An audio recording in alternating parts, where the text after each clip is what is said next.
নন্দীগ্রামে যেহেতু কিছুতেই আমাকে হারাতেও পারছে না, আমার এলাকায় ব্যাপক জয় হয়েছে বিজেপির। 16টার মধ্যে 15টা বিধানসভায় লিড, 2টো লোকসভায় আমরা জিতেছি। 1956 লিড বেড়ে 8200 হয়েছে আমার কনস্টিটিউয়েন্সিতে। সেখানে এক মাসে 20 দিনের মধ্যে 47টা এফআইআর করা হয়েছে। একটা লোক লিখেছে বশির উদ্দিন বলে ল ক্লার্ক, এবং তারা কেউ টিপ দেননি, সবাই সই করেছেন, অথচ লিখিয়েছেন একই বয়ান। আর 32 জন আসামি সবগুলো কেসে সমান, সব কেসে 32 জন কমন, 47 কেসে। ভাবতে পারেন কোন রাজ্যে আপনি আছেন? কোন রাজ্যে আছেন? CrPC, IPC, constitution, judiciary, human rights সবকে বুড়া আঙ্গুল দেখিয়ে সব চাই।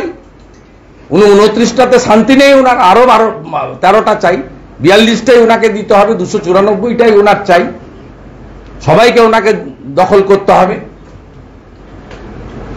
অতএব যত করবেন তত মানুষ ঐক্যবদ্ধ হবে।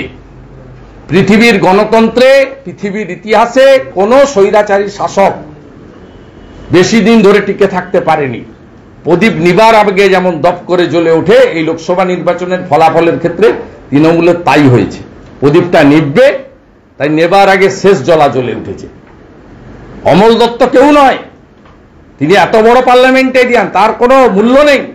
সোমেন মিত্র এত বড় ভেটারেন পলিটিশিয়ান, তার কোনো মূল্য নেই। আবুল হাসনাত খান এত বড় ভেটারেন পলিটিশিয়ান, তিনি কেউ নয়। এত হাই এডুকেটেড শ্রমিক লাহিড়ী, তিনি এত পপুলার নয়। একটা উচ্চ মাধ্যমিক পাস করা, এমবিএ লিখতো আগে, এখন লেখে না। কয়লার কেসে 8 বার ডেকেছে, সুপ্রিম কোর্ট থেকে প্রোটেকশন নিয়ে ভোটে লড়েছে। তিনি 7,10,000 ভোটে জিতিলেন। ভাবিতে পারেন আপনারা কোন রাজ্যে আপনি বসবাস করেন?